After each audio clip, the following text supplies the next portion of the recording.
हाँ तो भाई साहब, हम हैं गांव वाले रिपोर्टर, आप सबको हमारा नमस्कार। और हाँ, बात भोजपुरी में किया जाएगा, काहे कि बात जो है हमारे भोजपुरी सिनेमा का है, हमारे भोजपुरी भाषा का है। तो चलिए शुरुआत करते हैं। भैया देखिए, ऐसा है, भोजपुरी फिल्म इंडस्ट्री और भोजपुरी भाषा, भोजपुरी एल्बम इंडस्ट्री में वाद विवाद का दौर खूब तेज़ी से चल रहा है। कोई कह रहा है खेसरिया गलत है, कोई कह रहा है पवन सिंह गलत है, कोई कह रहा है राजश्याम रसिया गलत है, कोई कह रहा है कुछ रंगीला गलत है। लेकिन एक सवाल है भाई साहब, गलती तो किसी और की है। अगर मैं बोल दूंगा ना तो आप सबको बहुत ज़्यादा बुरा लग जाएगा, लेकिन परवाह नहीं है मुझे, मैं बोलूँगा, क्योंकि मैं बोलता हूँ और सच बोलता हूँ। तो चलिए आप सबको बता देते हैं, भोजपुरी भाषा क्यों बदनाम हो रही है। भोजपुरी भाषा जो फिल्म इंडस्ट्री, रीजनल सिनेमा यानी हिंदी के बाद, बॉलीवुड के बाद कोई एक बड़ी इंडस्ट्री है, वो है भोजपुरी। उसके बावजूद भी भोजपुरी क्यों बदनाम हो रही है, क्यों भोजपुरी फिल्मों में घाटा होता है, क्यों भोजपुरी भाषा सुनने से लोग कतराते हैं, इसी बात करेंगे। तो चलिए शुरुआत कर देते हैं। शुरुआत उस समय से होगी जिस समय ऑडियो वाला कैसेट चलता है। तो चलिए शुरुआत करें ना। हाँ तो सुन लीजिए भैया, देखिए ऐसा है, आप कहते हैं खेसरिया गलत है, आप कहते हैं पवन सिंह गलत है, आप कहते हैं कुछ रंगीला गलत है, आप कहते हैं राजश्याम रसिया गलत है, आप कहते हैं छोटू छलिया गलत है, आप कहते हैं बादल बवाली गलत है, आप कहते हैं रवि किशन गलत है, आप कहते हैं कि मनोज तिवारी गलत है। लेकिन मैं एक बात बोलूं, गलत और गलत सिर्फ आप हैं, यानी कि हम और आप सब जो लोग भोजपुरी भाषा सुनते हैं, समझते हैं और जानते हैं। थोड़ा आप सबको मेरी इन बातों से गुस्सा ज़रूर लगेगा। जब खेसारी ने गाया चूसता देवरा चूसता तो आपको बहुत अच्छा लगा। जब खेसारी ने गाया सानिया मिर्जा खोजली दुल्हा पाकिस्तानी तो आपको बहुत अच्छा लगा।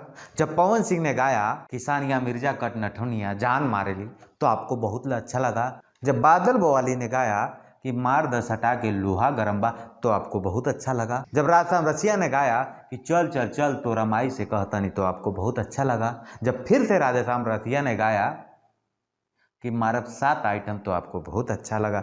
जब गुड रंगीला ने गाया कि खालू तिरंगा गुड़िया हो फाड़ के जा झाड़ के बाकी रहिया एतवार के जा झाड़ के तो आपको बहुत अच्छा लगा। जब गुड रंगीला ने फिर से गाया कि नहीं चाहिए वो कुछ और हमको हो चाहिए तो आपको बहुत अच्छा लगा। लेकिन जब खेसारी ने गाया कि चाची की बातचीत तो आपको बुरा लगा। लेकिन ये जो बुरा लगने वाला शब्द है ना भाई साहब, ये खाली इतना लेट क्यों बुरा लगा, ये आपको हमेशा लगना चाहिए। जब राजश्याम रसिया ने गाया तो भी बुरा लगना चाहिए, जब पवन सिंह ने गाया तो भी बुरा लगना चाहिए, जब गुड रंगीला ने गाया तो भी बुरा लगना चाहिए, क्योंकि पक्ष और विपक्ष देख के बात नहीं होनी चाहिए। और हम पक्ष और विपक्ष देखकर बात नहीं करते हैं, बात सिर्फ भोजपुरी सम्मान की। कहा है कि भैया भोजपुरी हमारी भाषा है और भोजपुरी से हमारा पहचान है, इसीलिए बात कर रहे हैं। कहने का मतलब ये है, ना हम खेसारी के सपोर्टर हैं, ना पवन सिंह के सपोर्टर हैं, ना किसी के भी सपोर्टर हैं, लेकिन यह बुरा लगा आप सबको, ये अच्छी बात है। अब यह कारवां बड़ी ज़ोरदार तरीके से चलनी चाहिए, क्योंकि कहीं न कहीं जब खेसारी एटीट्यूड में आके बोलते हैं कि जो आएगा हम उसको देख लेंगे, तो कहीं न कहीं उन दर्शकों की भी गलती है कि जब खेसारी गाते हैं बंगलिनिया तो उसका 15 मिलियन व्यूज़ हो जाता है, जब खेसारी गाते हैं कुछ उल्टा पुल्टा तो 150 मिलियन व्यूज़ हो जाता है, जब कोई और गाता है तो उसका भी 100 मिलियन व्यूज़ हो जाता है। लेकिन जब कोई कलाकार अच्छा गाता है, बहुत पैसा खर्च करके उस गाने की शूटिंग करता है और इस उम्मीद के साथ शूटिंग करता है ये मेरा गाना हिट होगा, तो उसको भैया 10-20 हज़ार 50 हज़ार में उसका व्यूज़ नहीं जाता है, ये गलती किसकी है? आप तो आपके मामा का लड़का का जब शादी होगा तो आप उसी गाना पे डांस करते हैं, मार द सटा के लोहा गरम बा, नहीं चाहिए हो कुछ और हमके हो चाहिए। और अब जो आपको गलत लग रहा है, पहले तो आप परहेज नहीं किए, अब आप कारवां बढ़ता जा रहा है एक एक स्टेप, तो आपको गलत लग रहा है। ये गलत पहले क्यों नहीं लगा है? तो मैं एक ही चीज़ जानता हूँ, एक ही बात जानता हूँ, जो सच है वही सच बोलने की कोशिश करता हूँ।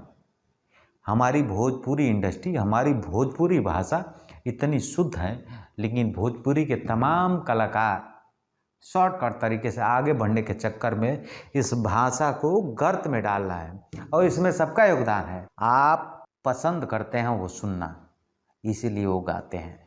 अगर एक कलाकार बलकर गा देता है तो उसका व्यूज़ एक ही दिन में 15 लाख लोग हैं, और एक आदमी, एक कलाकार भक्ति गाना गा देता है तो 2 महीना भी भैया 5,000 लोग नहीं देख पाते हैं। ये गलती किसकी है? मनोबल तो आप बढ़ाते हैं, सरकार तो आप ही है ना। वो खेसारी भी जब लाइव आता है तो कहता है कि आप ही हम ही लोग के देवता हैं, भगवान है, और भगवान स्वरूप ईश्वर होता।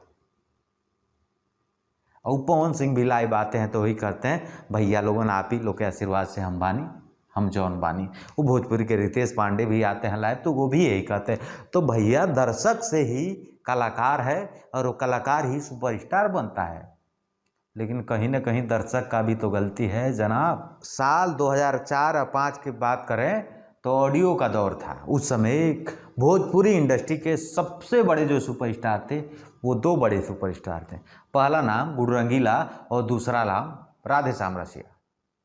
आप सबको बता दूं उस समय ऑडियो का दौर था, और 2002 से लेकर 2009 तक भोजपुरी इंडस्ट्री में इनका राज रहा है। किसका?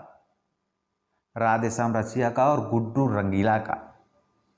और आपको बता दूं इनका राज इसलिए रहा है कि इनके गाने ऑर्केस्ट्रा में चलते थे, क्योंकि यह गाते थे कि चल चल चल तो रमाई से कहतनी आ हमके चाही ना कुछ और, हमके हऊ चाही तो हऊ का चाही, काजू किशमिश बादाम चाही तो हनियों के समझदार बना जा, आ हमहू समझदार बानी, निशाना कहाँ बा ये सब केहू समझता। तो भैया भोजपुरी भाषा के जो सम्मान बा ना, अगर वो सबसे पहले केहू बढ़ा सकेला तो भोजपुरिया दर्शक। अगर आप गलत सुनम नहीं, अगर आप गलत बर्दाश्त करब नहीं, तो केहू सर उस सिंगर के औकात नहीं बा गलत गा दी। काहे कि वो जानता कलाकारवा कि हम गलत गायब तो 1 दिन में 2 मिलियन व्यूज हो जाए, 20 लाख लोग देख ली। आ हम सीधवा गायब तो 1 दिन में 2000 लोग नहीं देखी। तब मनोबल कौन बढ़ा रहा है भैया? आप ही बढ़ा रहे हैं ना। यही सत्य है, इसको समझने की ज़रूरत है। लेकिन जो भी हुआ सब ठीक हुआ। कम से कम किसी बहाने आप सबका दिमाग खुला ना। कुछ लोग विरोध कर रहे हैं ना, ये अच्छी बात है, विरोध होना चाहिए। तो अगर चाहते हैं कि भोजपुरी का विकास हो, भोजपुरी फिल्म इंडस्ट्री एक अच्छे ओहदे पे जाए, भोजपुरी सिनेमा PVR मल्टीप्लेक्स में लगे, तो आप उन कलाकारों का सपोर्ट कीजिए जो कलाकार भोजपुरी के सम्मान को बढ़ा रहे हैं, जो भोजपुरी के भाषा में मिठास लेकर आ रहे हैं। बल्कि उन कलाकारों का सपोर्ट न कीजिए जो भोजपुरी में वल्गैरिटी को बढ़ावा दे रहे हैं।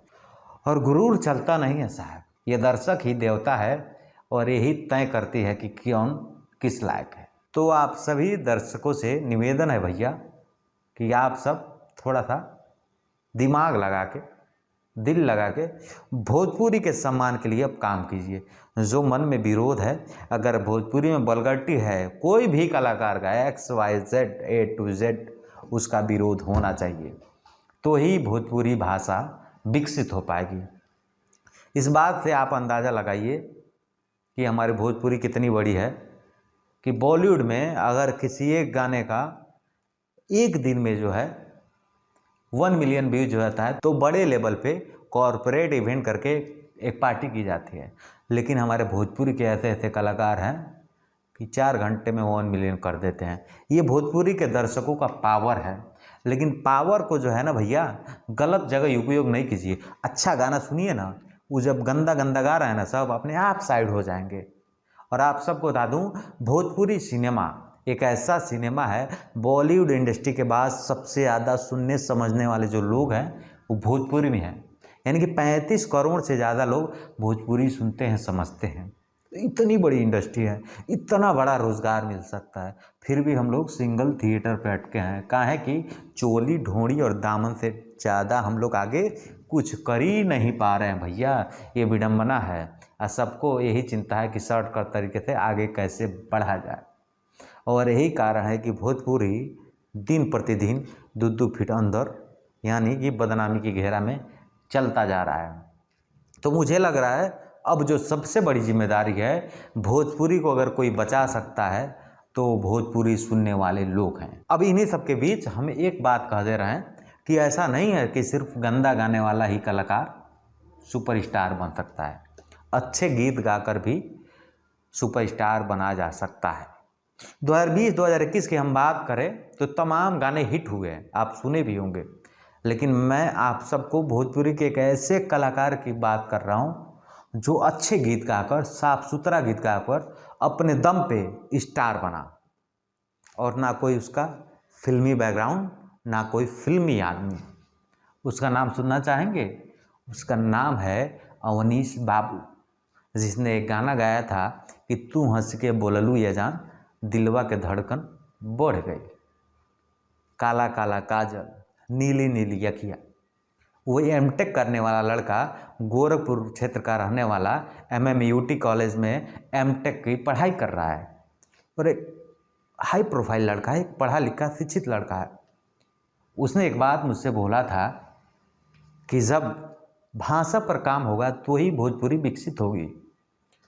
और आप सब यकीन कीजिए कि गोरखपुर या महाराजगंज जैसे क्षेत्र एक छोटे स्टूडियो में उसने रिकॉर्डिंग कराया था, जिसके म्यूजिक डायरेक्टर हैं सतेंद्र जी, बहुत टैलेंटेड आदमी है।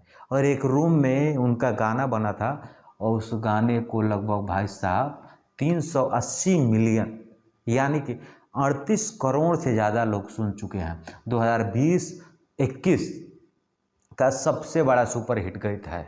अगर किसी बड़े कलाकार के इतने व्यूज़ मिल जाते ना तो धनिया बो दिए होते। लेकिन वो लड़का बिना बलगर्टी के अपने दम पर हिट हुआ है। और उसके इन तीनों गाने की हम बात करें, चाहे नीली नीली अखियाँ, काला काला काजल, तू हंस के बोलू ये जान, सब जो है 300 मिलियन, कोई 200 मिलियन, कोई 100 मिलियन, ऐसा चला है। तो दर्शक पसंद की हैं, अच्छे लोग भी पसंद करने वाले हैं। लेकिन डिपेंड है, जब आप सब अच्छे लोगों को प्रमोट करेंगे, सुनेंगे, तभी भोजपुरी भाषा का विकास होगा। तो कहने का मतलब सिर्फ एक ही है भैया, खाली जिम्मेदार खेसारी, पवन सिंह, राधेश्याम रसिया, गुड्डू रंगीला, ताम झाम फलाना ढिमका यह लोग नहीं हैं। जिम्मेदार सबसे ज़्यादा आप लोग हैं। क्योंकि जब दुकान में कोई सामान होता है, जब ग्राहक खरीदते हैं तभी तो बिकता है। आप क्यों खरीद रहे हैं उस चीज़ को जो सुनने लायक नहीं है? तो आज से दिमागवा का चूड़ी थोड़ा टाइट कर लीजिए और भोजपुरी के भाषा को सम्मान दिलाने की कसम खाइए और कोशिश कीजिए कि भोजपुरी भाषा का सम्मान बढ़े। और जो भी कलाकार गंदा दो अर्थी गाता हो उसको सीधे बाइकाट कीजिए, चाहे वो कोई भी हो। तो साफ शब्दों में उत्तर आप सबको मिल गया होगा। हम हैं आप सबके भाई गांव वाले रिपोर्टर। चलते हैं, फिर मिलेंगे अगली बार कुछ नई बात के साथ। अपना ख्याल रखिए और गांव वाले रिपोर्टर को सब्सक्राइब कर लीजिए। नमस्कार।